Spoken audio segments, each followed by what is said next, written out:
Sejam muito bem-vindos ao programa Revigore a Sua Alma, um programa diário onde você obtém dicas, insights, de que direcionam você à cura emocional, de que direcionam você a como se libertar do trauma emocional que te prende à dor do seu agressor.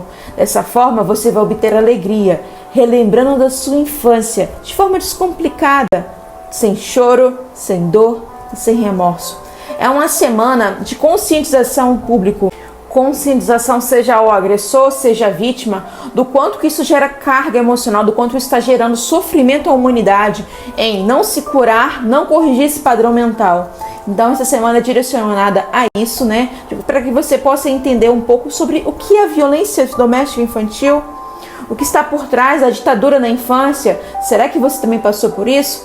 Então nos acompanhe aqui nesse programa para que você possa saber mais.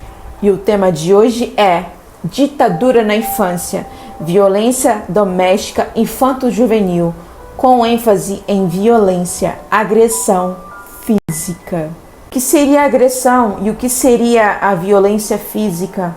É todo e qualquer ato, intencional ou não, causado pelo tutor, pelo pai da criança, pelo professor, ou seja, por alguém adulto responsável que está ali, né, tendo esse tipo de ação com a intenção de lesionar, deixar marcas físicas no corpo do menor. E isso pode ser desde uma palmadinha, um arremesso do chinelo, uma fivela de um cinto, uma mangueira, uma borracha, enfim, toda e qualquer ação, por objeto ou não, que gere danos, que deixe marcas no corpo de uma criança ou do adolescente.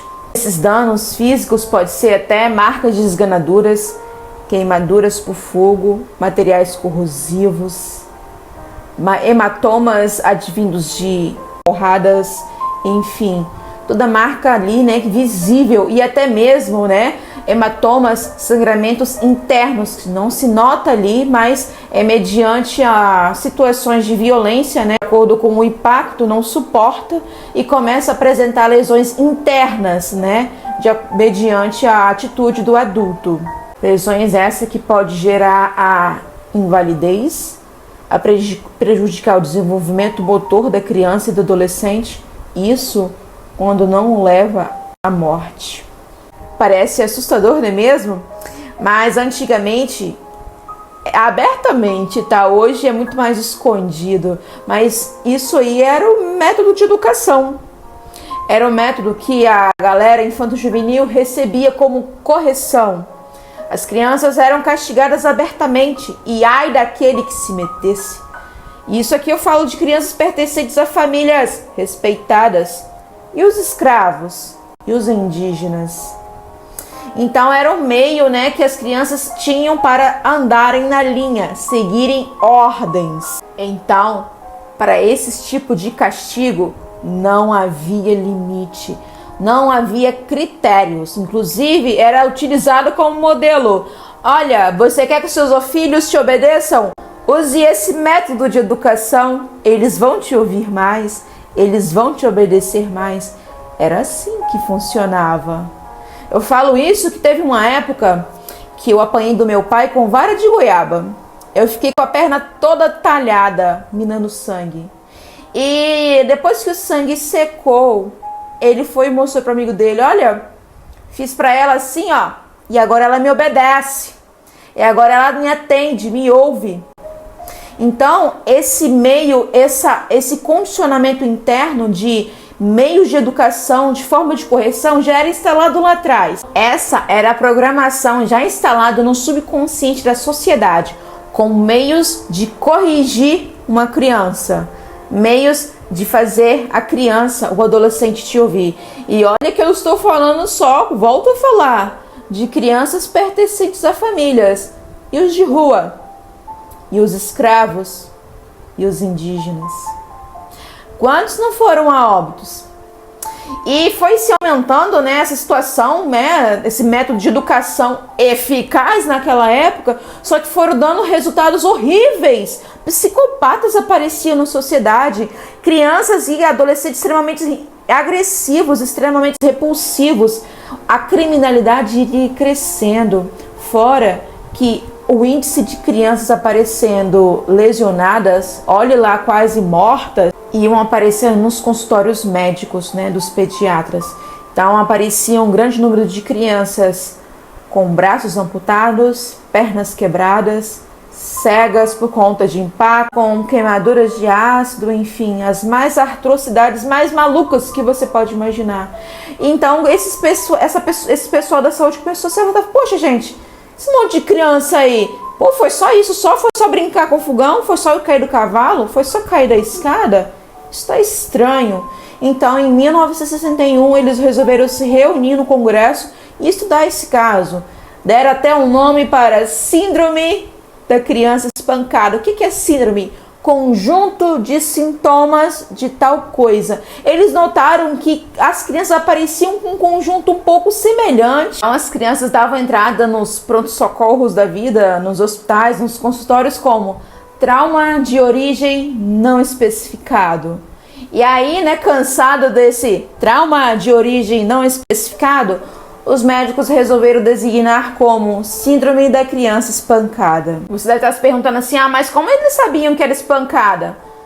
Alguns faziam levantamento histórico, viam que o pai era extremamente grosso, bruto, arredio. Faziam um puxamento histórico, um levantamento histórico com a mãe, e logo já se sabia a causa do porquê que a criança apareceu com o braço amputado, com o dedo amputado, com o quadril, a bacia fraturada. Então foi se levantando toda essa conjunção de sintomas e deu esse nome, justamente por conta do grande número de crianças que apareciam em seus consultórios para atendimento. Era um tipo de violência que acontecia em 4 paredes, dentro das casas, dos lares, e que ninguém podia falar nada, pois era o método de educação, era o método de correção das crianças. Até mesmo nas escolas, nas igrejas, era esse método que se usava. Então ninguém falava nada.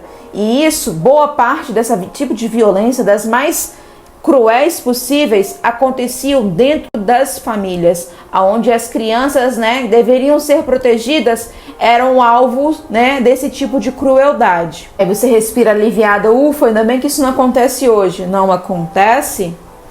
Não acontece isso que você sabe dos seus ouvidos, mas acontece sim por baixo dos panos, pois muita gente vê esse tipo de situação ocorrendo e nada faz, não ajuda. Você deve estar se perguntando assim: mas de onde vinha a agressão? Por que os pais agridem?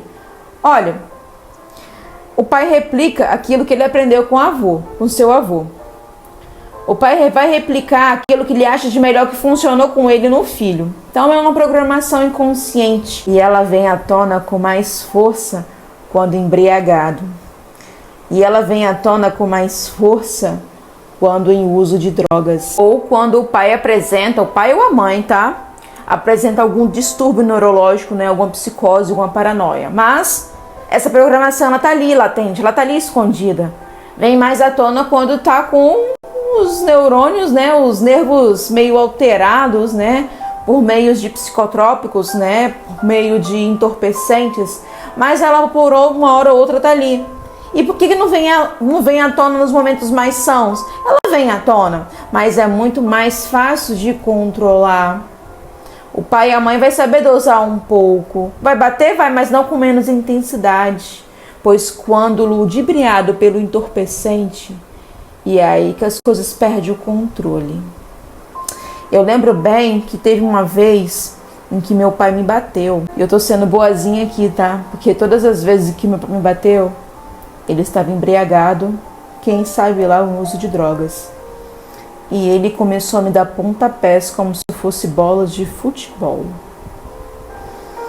Gente, é meio triste dizer isso, mas por que você vai chutar o ser humano? O que você quer dizer aquilo ali quando você chuta o ser humano? O que você quer ensinar para o ser humano? O que você quer ensinar para a criança quando você começa a chutar ela?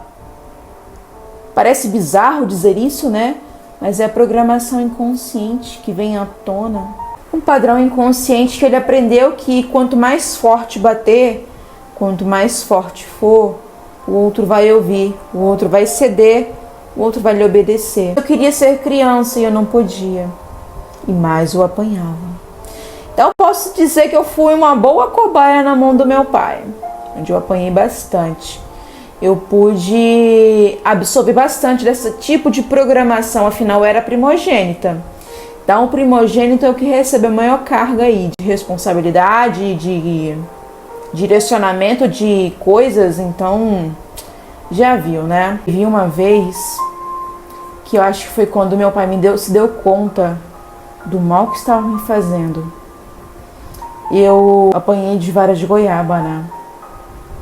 E nesse dia, eu não lembro com que eu apanhei. Ele tirou sangue de mim. Eu acho que quando ele viu o sangue ali saindo, foi que ele acordou e ficou consciente pelo que ele estava fazendo com a filha dele. E ele chorou ali. E não era um choro fingido, era um choro de arrependimento. Era um choro de tipo, caramba, eu tava dormindo e fazer isso, o que eu fiz com você, filha? E ali eu pude notar que ele acordou. Sabe quando você fica ali agindo como um zumbi, seguindo toda a programação mental e de repente você acorda e vê a merda que está fazendo? Naquela época, isso que eu falo pra você, eu não tinha consciência não. Eu fui tendo consciência um pouco mais à frente, né, uns anos atrás. E eu fui fazer um levantamento histórico de quem era o meu pai. O meu pai veio de uma família grande, ele é um dos caçulas. Viu, vias de regras aqui de forma resumida, ele também apanhou muito. Ele também viu a mãe dele sendo violentada e apanhar muito. E ele sofria isso tudo calado. Houve uma vez, isso me conta, que ele não aguentando mais esse tipo de violência, ele chamou a polícia para o pai dele, meu avô. Ele foi uma pessoa que saiu de casa cedo, saiu por provavelmente não aguentar tamanha dor. Então, depois que eu descobri esse histórico dele, eu vi ali que ele é tão vítima quanto eu.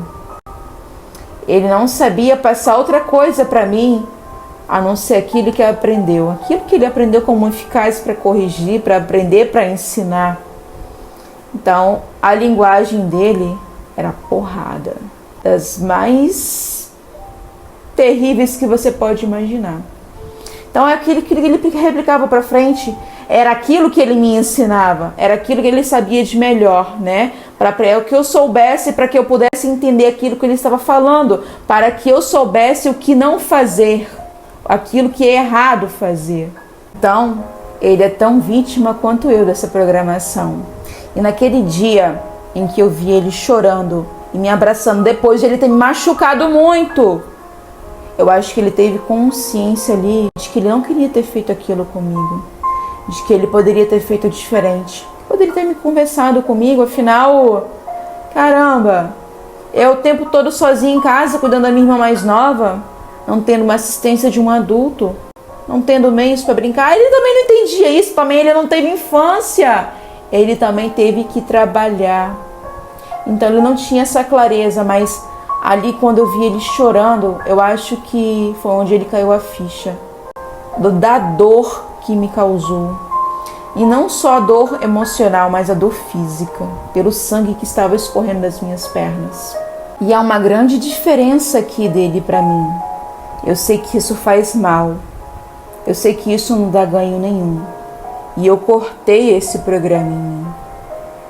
Eu tive a oportunidade em administrar essa cólera, em administrar essa raiva, em eliminar, erradicar essa programação violenta dentro de mim. Ele não. Tanto pela idade, tanto pela questão de consciência para aprendizado, e só saber que aquilo era a única alternativa de se comunicar, pela violência. E eu convido vocês aí a fazerem uma breve análise das pessoas que estão à sua volta, em especial aquelas agressivas. São apenas icebergs, escondendo dentro de si toda essa programação violenta, toda essa carga emocional doentia, todos esses traumas, sejam quais forem, sejam pela violência verbal, pela violência física, o abandono, violência sexual, enfim. Icebergs carregando todo esse trauma.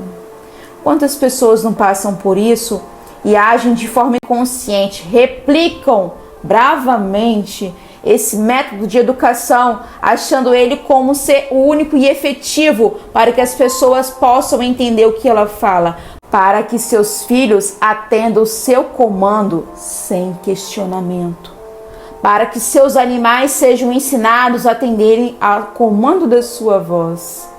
Você já observou como é que algumas pessoas tratam os animais? Comece a observar. Se você tiver um pouco de paciência e humildade, pergunta essa pessoa como é que foi a infância dela. Muito provavelmente foi tão pior quanto aquilo que ela está fazendo com o animal. E antes que você calce seu sapato de juiz, a sua toga de juiz e bata o martelo, eu não estou aqui defendendo esse público agressor. Eu estou aqui trazendo consciência para você, vítima. Trazendo consciência para você, agressor, do que está por trás ali na sua mente, que coordena a sua vida, que tem como eliminar. E enquanto você não arregaçar a manga e eliminar esse programa, se livrar desse trauma, é ele que vai coordenar toda a sua vida. E não pense você, hoje vítima, que nunca irá repetir isso, pois você, logo lá na frente, estará sendo tão pior de quem te agrediu. Está sendo tão cruel e ávido, né, nas atitudes de lesionar, gerar dano, quiçá causar a morte, quanto quem te gerou lá atrás. Pois é um programa instalado na sua mente que uma hora vai vir à tona. E é quando você menos imagina que ele te cega e você faz coisas que você duvida. Cega porque o ser humano está condicionado a não pensar, a não raciocinar. O ser humano está acostumado a deixar o vida me levar, a vida leva eu. O ser humano está acostumado a viver coisas momentâneas. Esquece de limpar a carga emocional que está lhe gerando sofrimento. Ele busca aqui no presente coisas momentâneas que lhe tragam felicidade, mas esquece do peso que anda carregando. E é esse peso que te cega. É isso que está direcionando o rumo da sua vida. Enquanto você não se livrar disso, você não vai alavancar, você não vai crescer, você não vai amar de verdade, você não vai direcionar amor para as pessoas de verdade, você não vai receber amor de verdade. Por breve minuto você deve achar que isso aqui é bobeira, mas na primeira pirracinha do seu filho ou na primeira desobediência do seu animal de estimação, você pega um chicote, você pega um chinelo, você pega um fio. Que tipo de correção é essa? Que tipo de método de educação é esse? De onde você aprendeu?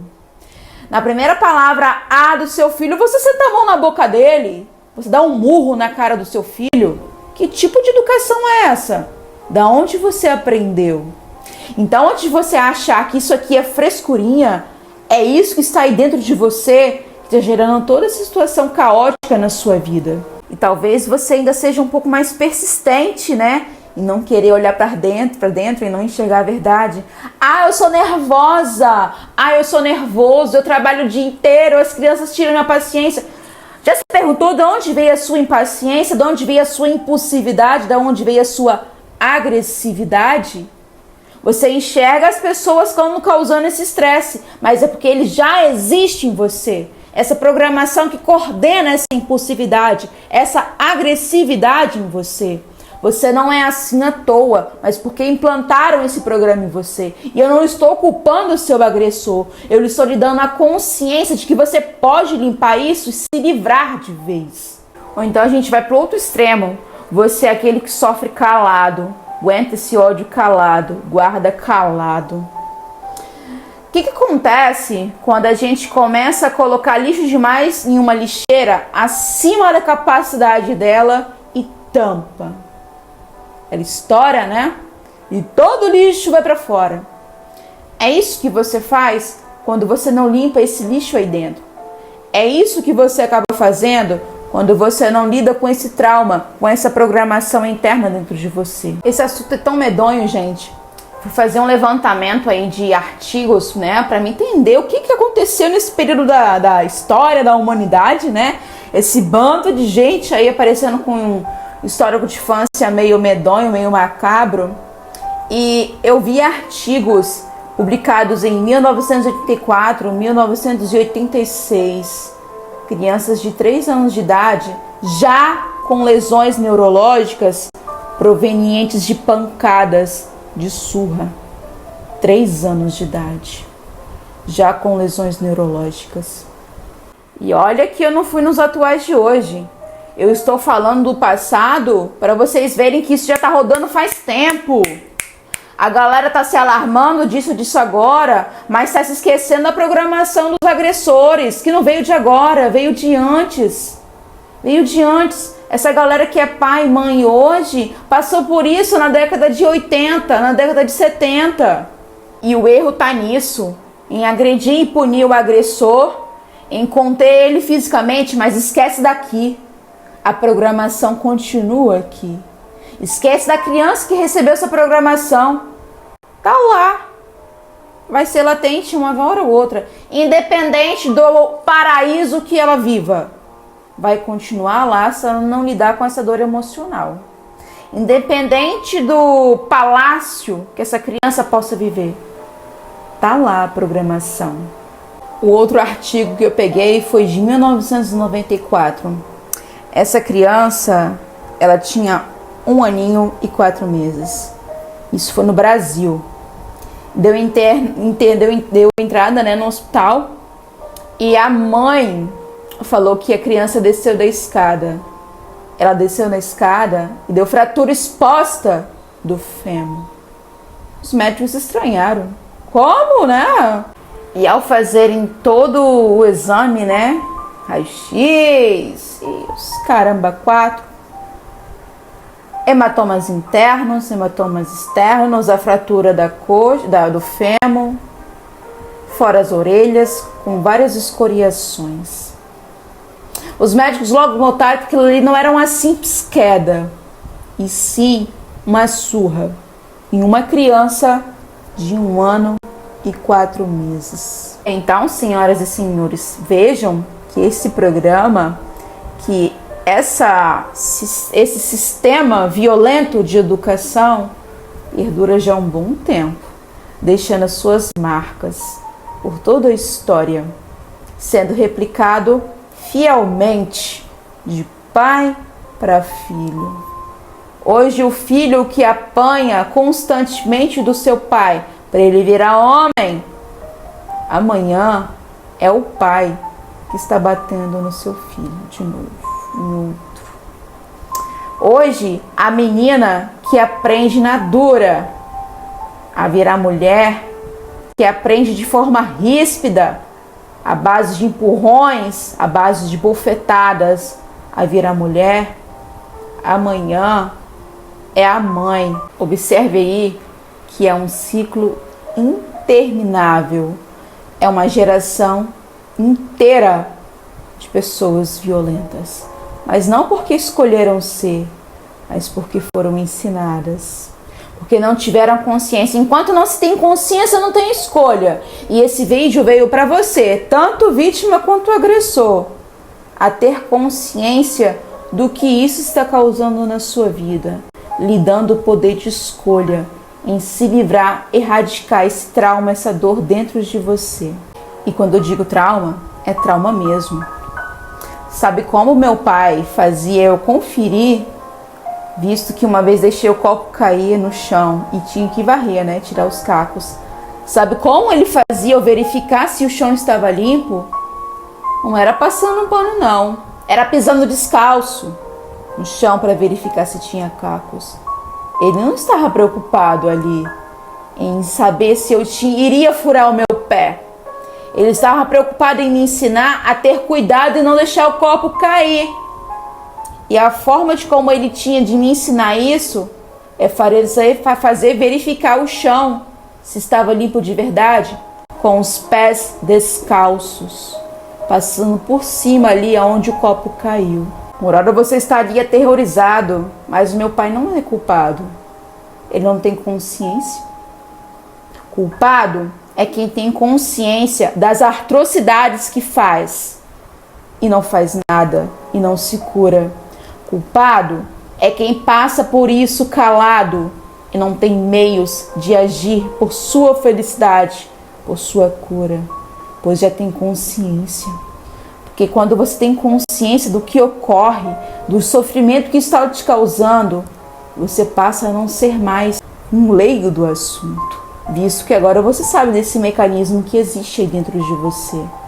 Você não é mais um leigo, você está consciente, já tem o poder da escolha, já tem o poder de curar a sua geração e a geração dos seus descendentes.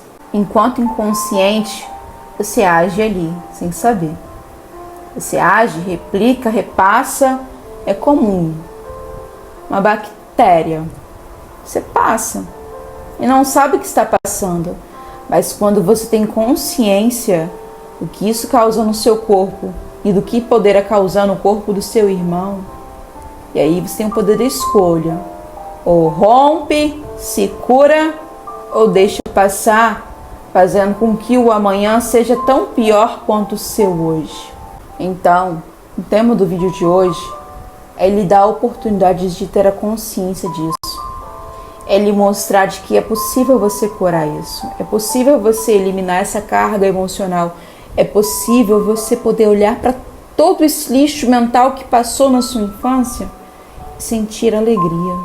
Alegria, sim, porque você tirou a carga emocional. Você começa a sentir alegria porque você não está mais preso nisso. Você começa a sentir alegria porque você não vai passar nisso para frente. E você olha para isso, para essa carga, né? Para toda essa sua lembrança da sua infância, de forma livre e tranquila, sem peso, sem choro, sem dor, sem remorso. Escolha hoje mesmo se livrar desse peso. Se você não conseguir sozinho, busque por ajuda. Há bilhões de pessoas aí, inclusive a gente aqui do Correspondência de um Guia, estamos ali empenhados em trazer uma nova era de adultos emocionalmente saudáveis. Se você se interessou pelo assunto, continue aqui com a gente acompanhando cada dia um tema. E no dia 10 de novembro, vou dar uma aula só sobre isso, dando mais dicas e mais opções, lhe mostrando o caminho que você pode percorrer para ser livre, lembrando da sua infância de forma descomplicada, sem peso, sem dor e sem remorso. Até o próximo Revigore!